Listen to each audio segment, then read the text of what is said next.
This video contains full spoilers for the first two episodes of Creature Commandos. Following the release of the first two episodes of Creature Commandos, and specifically the unusual behavior of Illana Rostovic, a pretty disturbing theory has come out which just makes so much sense, and if true could make for a wild twist. Make sure to leave a like and subscribe, help me get to 100,000 subscribers for more Creature Commandos and DCU videos. I am so close to that milestone, and let's begin. I generally really like the first two episodes of Creature Commandos. If you haven't already seen it, you can watch my review here, but I did have one big complaint, and that has to do with the character of Illana Rostovic. Voiced by and seemingly modeled after Maria Bakalova, Illana is the princess of the main setting of the series, Bakolistan, and one of the main characters. In the first two episodes, at the very least, she was an extremely one-note character whose one and only character trait, aside from just being hot, is that she's inexplicably horny for Rick Flag Sr., who does not take long to give in to her and her incredibly forward sexual advances. This is a character archetype that has existed in movies and shows basically since the beginning of movies and TV shows, but it is also definitely criticized for making female characters very one-note and unrealistic and poorly written. It is also not in line with James Gunn's writing at all. All of his previous works have created very fleshed out characters, like Gamora, Nebula, Mantis, Ratcatcher 2, Harcourt, and Adebayo, and even in this show, the Bride is already very fleshed out, and Nina Mazursky is looking to be getting an episode of her own. So Illana just feels so out of place when it comes to female characters written by James Gunn. There might be some more context added in future episodes that expand on this, but at this point it seems to me that there may be another cause for this,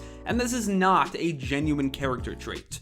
Before the series was released, one of the trailers revealed that the show will feature a character who had yet to be confirmed at that point, and who was a more popular character than anyone confirmed for the show at that point, aside from maybe Amanda Waller, and that's Clayface. In the trailers, we could see Clayface fighting Rick Flag Sr. in what seems to be a room in a house, potentially in the Royal Palace. Before these episodes, I thought Clayface would maybe be involved independently, maybe being another monster sent by Waller, or working for Cersei, but now I'm beginning to think otherwise. In the comics, Clayface has not always been a powerful clay monster. Initially, his gimmick was like the chameleon from Spider-Man, being able to make himself look like anyone else, and without any other real abilities aside from that. Later on, other versions of Clayface were created who did have the clay powers, and finally the original Clayface, Basil Carlo, got those clay powers for himself. Gaining those clay powers actually enhanced his original ability, and now he's able to fully shapeshift very easily and instantly. So, the theory that I've seen popping around here and there is that Illana Rostovic is actually Clayface, and has been the entire time, and the reason that he's seducing Rick Flag Sr. is to distract him, focusing on him because he's the leader, which would then dismantle the Creature Commandos, or maybe to manipulate him into using the Creature Commandos for his own gain and whoever he's working for. This could either remove the Commandos, and therefore the one thing between Cersei and the Bakolistan throne, or if Clayface is not working for Cersei, which I don't think he is, he could potentially have an ulterior motive, maybe working for some as of yet unrevealed main villain of the series if that doesn't end up being Cersei.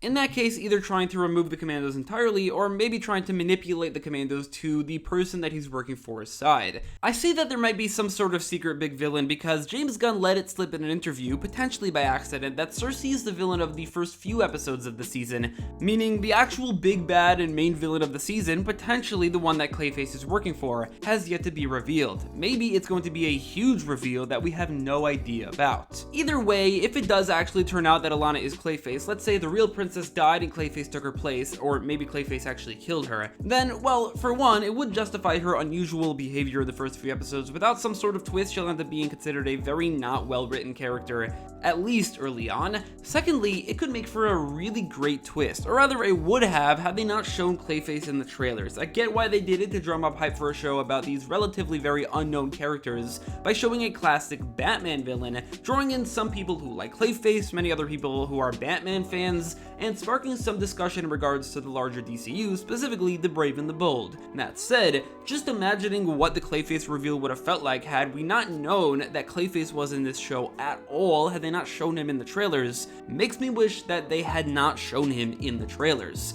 Also because there would have then been nothing to base this particular theory theory on, and so that reveal would have been far less expected. Obviously, we don't know yet if this is true. Maybe there will be another twist entirely. Thirdly, that reveal will retroactively make episode 2 even more disturbing than it already was, as if it didn't already include a scene between a married man and a corpse who he brought to life and then groomed from birth, despite being made for his other creation who was considered his son, which means that she would be considered his daughter, before being killed by that son. That was already incredibly disturbing, but now the episode will retroactively include a rape scene, as Flag thought he was having sex with a beautiful woman, but he was actually having sex with someone else entirely. A man at that, but not just any man, a supervillain and metahuman Clayface. Somehow this wouldn't be the first animated series where Clayface would have disguised himself as a woman and then hooked up with a man. The same thing happened on Harley Quinn, which was showrun by the same man who showrun this show. That's likely just a coincidence since this series was entirely written by James Gunn, but that is a pretty insane coincidence nonetheless. Again, we don't yet know if it's true, but it's looking very, very possible. Anyway, if this does end up happening, it will put the scenes between Flag and Illana from the first 2 episodes into an entirely different, far more disturbing light that pretty quickly established Clayface as, well, a